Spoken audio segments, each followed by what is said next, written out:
Comparing and ordering fractions, decimals, and percents.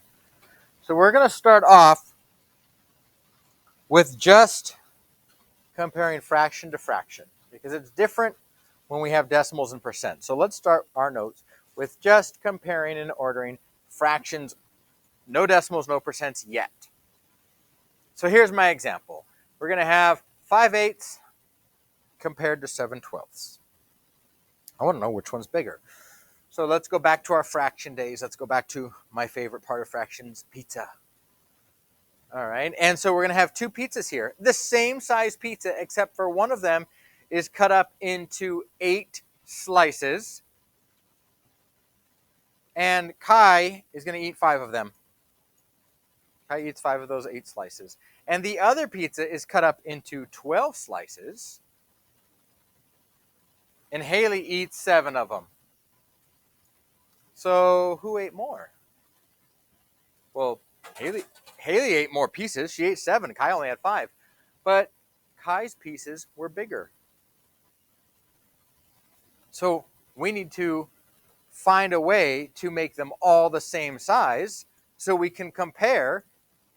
Did Kai have more because his slices were bigger? Or did Haley have more? Even though her slices were smaller, she ate more of them.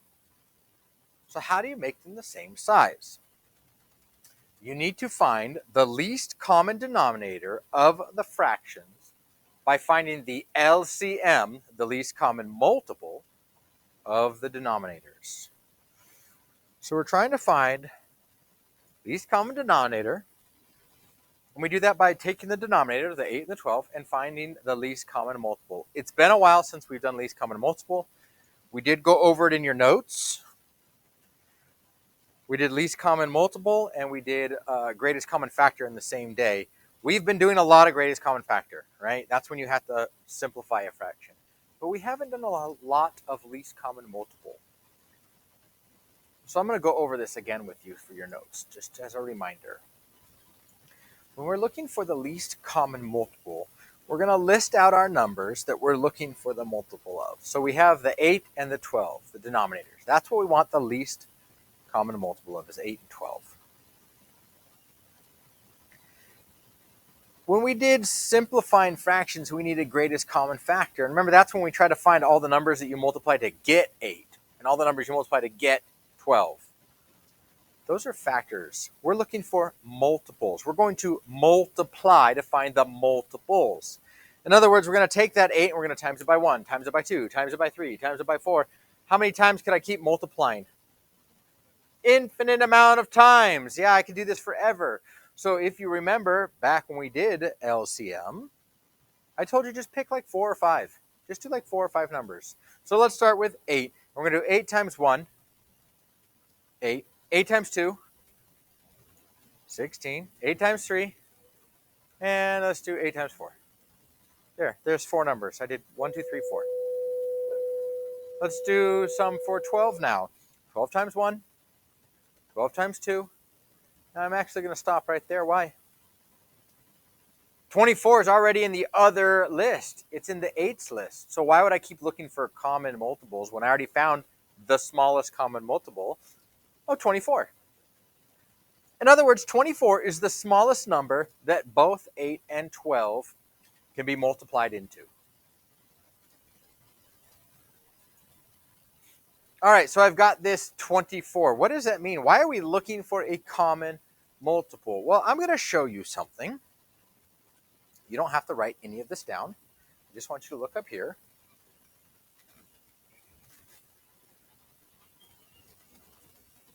I got to reverse this so it goes back to what it was before.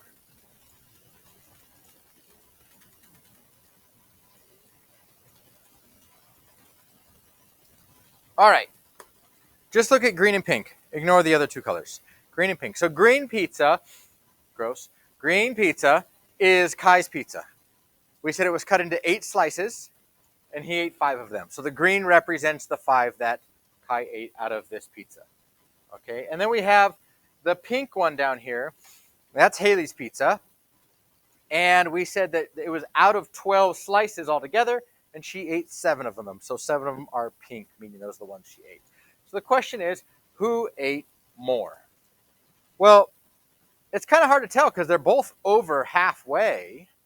So what we are doing here is we're finding a common denominator. In other words, we're finding a number that we can take these 12 slices and cut them up into to get a certain size. But we have to be able to do the same size with the eighths. Now the thing with pizza, you guys, is it's already cut. Okay? So whatever we do to each slice, it has to be to the 8th slice. We can't put pizza back together, which means we're going to split up just this 8th, and this 8th, and this 8th, and this 8th.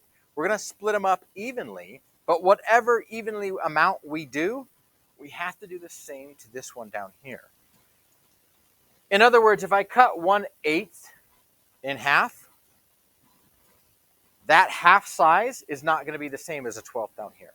We had to find something that we could cut the 12ths and the 8ths into to make them all even.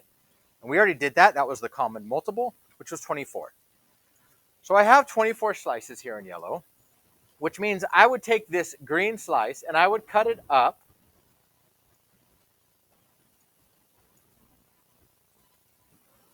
How many times? So I could take each of those 8ths and cut it into 3 slices, right? And if I did 3 for every 8th of a slice in that pizza, every slice I cut into 3, I'd have 24 pieces, right?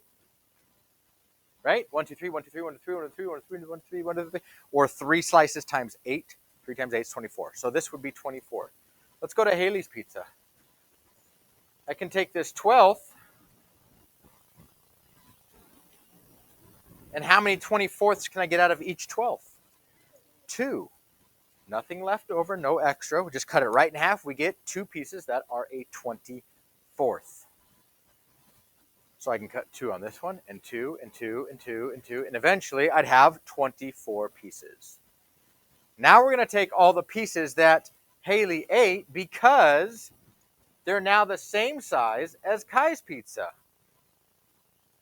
So she had 2 for this one. She ate 2 for this one. That's 4. Then she ate another 2, which is 6.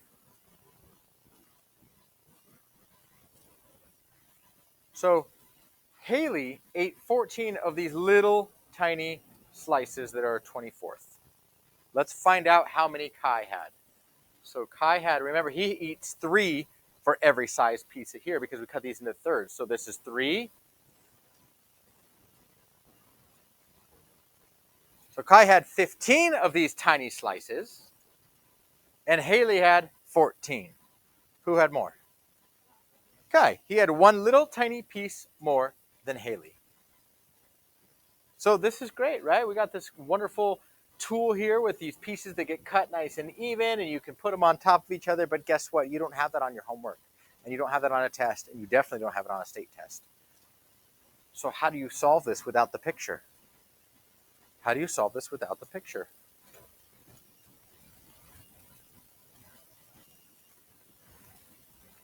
How do you solve it without the picture, Mason?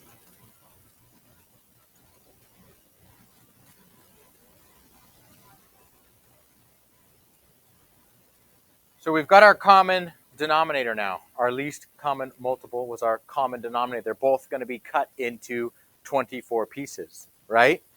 We showed that on the picture. So what are you going to do with that? You're going to take your original fraction and you're going to write an equivalent fraction with those new denominators, which is 24. We're going to take those pizzas and we're going to cut them up into 24 slices, which means the 5/8 turns into something out of 24 and the 7/12 turns into something out of 24.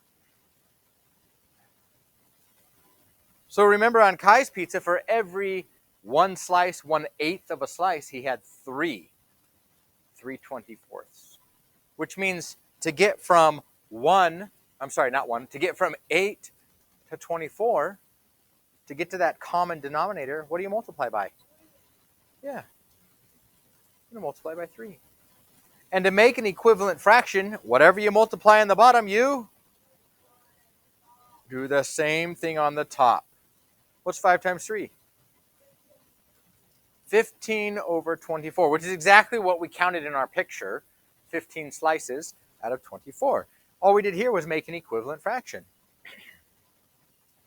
We're going to do it for the next one. How do you get from 12 to 24? Times 2. If you times the bottom by 2, you times the top by 2. What's 7 times 24? There we go. So now we've got 15 24ths and 14 24ths.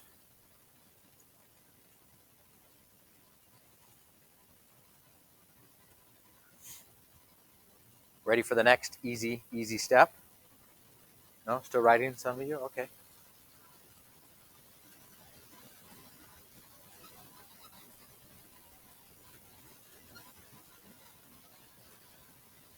What do you want to do?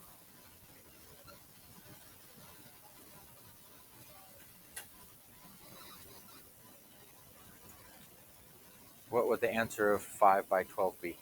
5 times 12. And then 8 times 7. What would you do with those two numbers?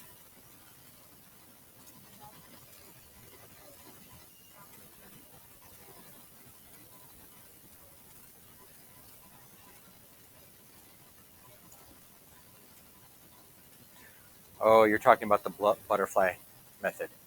Yes. Yes, that is a possibility if you were taught that last year. The reason we are doing equivalent fractions is because doesn't this look similar to what we've been doing for weeks and weeks? I mean, how many notes have you taken with these little arrows going from one fraction to the other? A lot, right?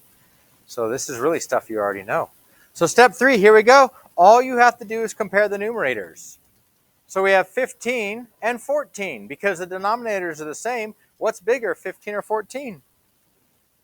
So 15 24ths is greater than 14 24ths. So going back to our very original problem of 5/8 compared to 7/12, 5/8 is bigger because 15 24ths is bigger. So 5/8 is greater than 7/12.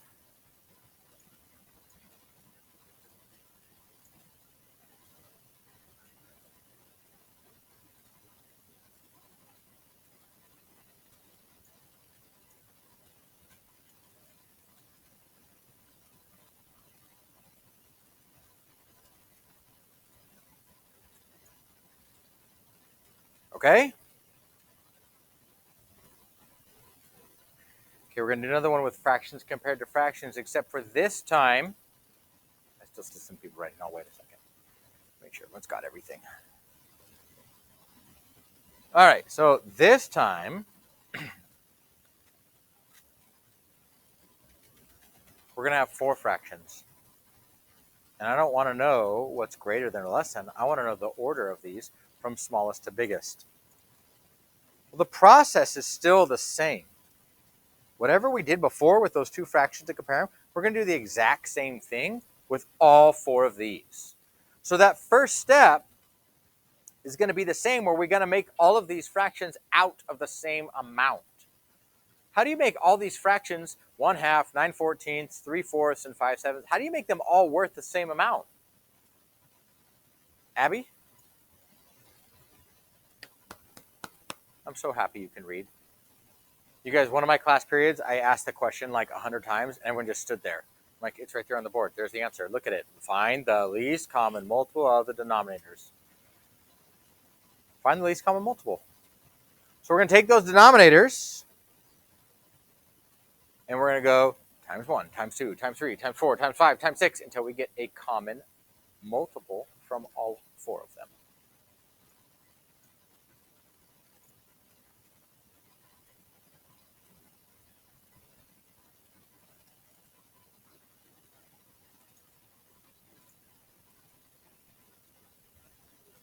No, we're going to do it together.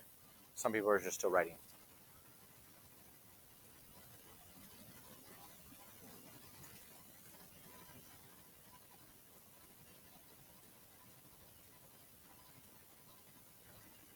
All right, so just the denominators, the 2, the 14, the 4, and the 7. We're going to list those out. 2, 14, 4, and 7. I know they're kind of hard to read. They're like a dark blue there, but you can see them. And we're just going to do like 4 or 5 for each. So 2 times 1, 2 times 2, 2 times 3, 2 times 4, 2 times 5. Let's stop there. Let's go to 14. 14 times 1, 14 times 2, 28. Anyone know 14 times 3? 42. We'll stop there. 42 is pretty big. Let's go to 4. 4 times 1, 4 times 2, 4 times 3, 4 times 4, 4 times 5. There we go. Done. Let's go to 7. 7 times 1, 7 times 2, 7 times 3, 7 times 4. That's good. 28. There we go. We don't need to go higher than that. We did 4. All right, look at those numbers up there in those lists. Do you see anything that is shared between those numbers? What do we see?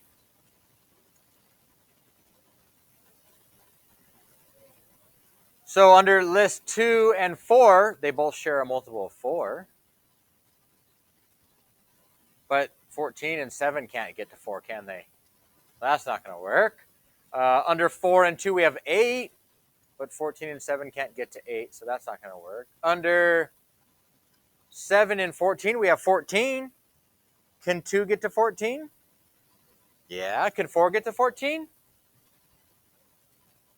No. 4 does not multiply by anything and get 14, so that's not going to work. 14 has 28, and so does 7.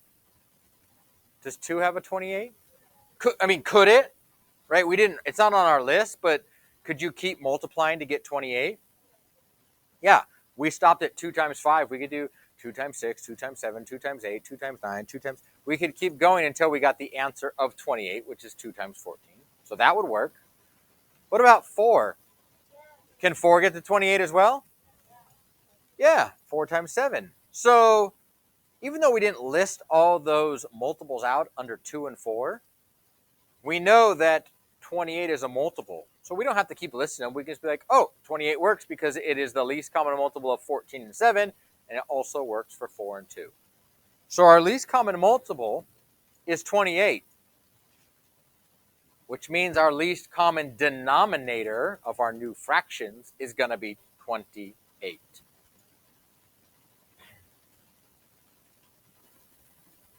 So what are we going to do with this 28? Well, we're going to make 4 brand new fractions. What's the denominator on these fractions going to be? What's the denominator going to be? 28. So we're going to take those fractions that were given to us in the beginning. 1/2, 9/14, 3/4, and 5/7. And we're going to make brand new fractions with a common denominator of 28. Yes? The last one that we were just looking at?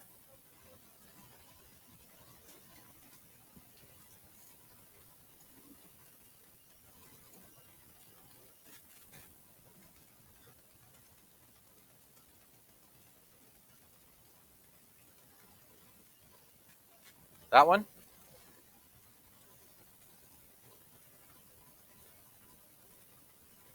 The steps we were doing in this problem are the exact same steps that we did in the first problem. There's just 4 numbers here we're comparing instead of 2. All right. Oh, jumped ahead. Okay, so we're going from 2 to 28. You have to multiply by... It's on the board already. I already hit it. 2 times 14 gets you 28. If we multiply the bottom by 14, we multiply the top by 14. 1 times 14 is... So my new fraction here, instead of 1/2, we have 14 over 28. The equivalent fraction. Let's do 9/14. How do you get from 14 to 28? Times 2. Which means I'm going to take that 9 on top and times it by... and get 18. How about 3/4? How do you go from 4 to 28? Times 7. Whatever you do to the bottom, you do to the... 3 times 7 is 21. And then finally, 5/7. 7 times 4 is 28, which means 5 times 4 is 20. 28. So I'll give you just a second to write this down.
All right.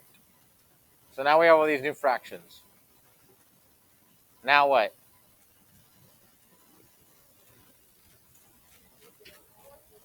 Compare the numerators. If they're all worth 28, then we're just going to look at the top numbers. You guys want to finish your conversation outside? Or are you done? Are you boys done? Okay. So we had 14 28ths, 18 28ths, and 21 28ths, and then 20 28ths. And I just wrote them next to the original fraction that they had, that we changed them from. So out of these 28ths, which one's the smallest? 14, 18, 21, or 20? 14, which means our original fraction of 1/2, because that's what 14 28ths is the smallest. What's the next smallest up there? 18, 21, or 20? 18, which the original fraction was 9 14ths. Next, 21 or 20? 20, so 5/7. And then finally 21 over 28, which is 3/4. Now, if this were a test and you wrote down as your final answer 14 over 28, 18 over 28, 20 over 28, and 21 over 28, I would still give you points because you did all the hard work. The state test usually will, these types of problems will usually have like a multiple choice.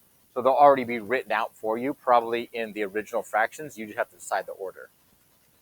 Okay? Yes, Emma.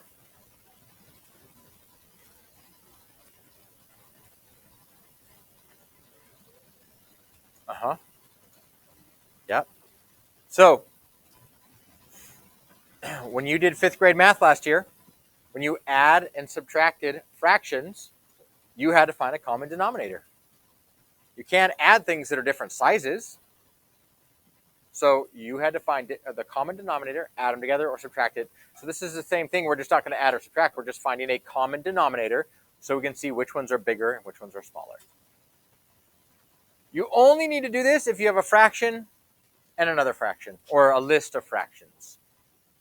But if you have fractions with percents, or fractions with decimals, or percents with decimals, then the step is a little bit different. All you have to do is make everything into a decimal. Make everything a decimal, because you know how to make everything into a decimal, so make it easy on yourself. If you're comparing a fraction with anything else, make it a decimal. If you're comparing a percent with anything else, make it a decimal. If you're comparing a decimal, well, it's already a decimal, so you're good. Now, if you have a percent versus a percent, that's easy. What's bigger, 40% or 50%? 50, right? But what if you have something like this, 1/5 compared to 40%? Yes, Mason. You can, but you have to go to what number? 100, which in this case would be quite easy because it's 5, right? It's 1/5. But what if I gave you 1/3? Does 3 go into 100? So it's a little bit more of a challenge then, isn't it? So the easiest way, no matter what fraction or percent you have, is to make it into a decimal. So as a reminder, even though you're all experts at it, how do you change a fraction into a decimal? Divide. What number goes in the house? Yeah, top number inside. So we have 1, and we're going to divide it by 5. It is not possible because 5 goes into 1 0 times. But before we do any more math, we have to annex a 0. So decimal 0, and then if you put the decimal inside, you got to put it straight up on top. Don't forget that. That's part of your answer, so that's the important decimal. Now we have 10 divided by 5. 10 divided by 5 is? Well, that's easy. 5 times 2 is 10. 10 minus 10, nothing. Nothing to bring down. Our decimal for 1/5 is 2/10, or 0.2. Now the easy one. How do you change a percent into a decimal? Get rid of the percent sign, put a decimal at the end, and move it over twice. Once, twice. There it is, 40 hundredths or 4/10, however you want to say it. Now all you have to do, step 2, is compare the tenths place. Not the whole number, the tenths place. If the digits in the tenths place are the same, then you got to move over to the hundredths place. If those are the same, you got to go to the thousandths. We're going to finish this problem. I'm going to give you an example of why you have to start in the tenths place.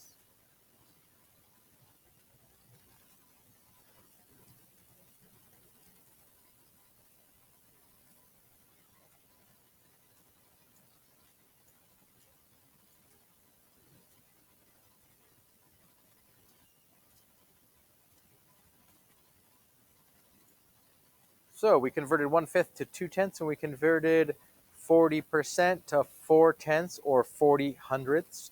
Looking at the tenths place, we have a 2 and a 4. What's bigger, 2 or 4? What's bigger, 2 or 4? 4. 4 is bigger, which means 40% is bigger. So 1/5 is less than 40%.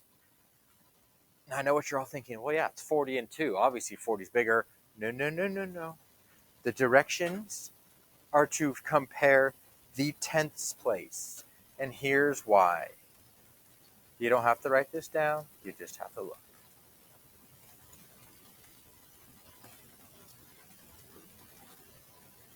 This says 289 thousandths compared to 6/10. And you're all thinking, well, 289 is way bigger than 6. But that's not 289. That's 289 thousandths. So we are comparing the tenths place, the 2 and the 6. And the reason we compare the tenths place is because what can you always put at the end of your decimal? 0. So if I have 3 digits and I wanted this one to have 3 digits, I could put a 0 and a 0. Now it says 289 compared to 600.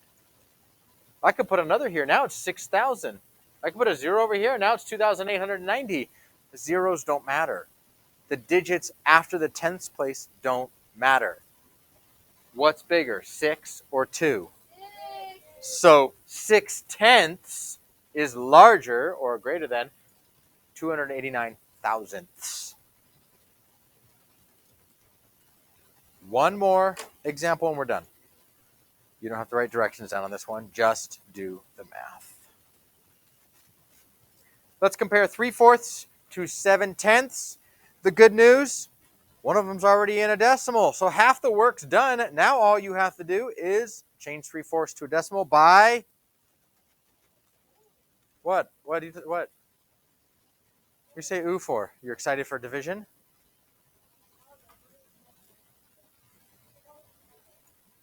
I don't know what you're talking about.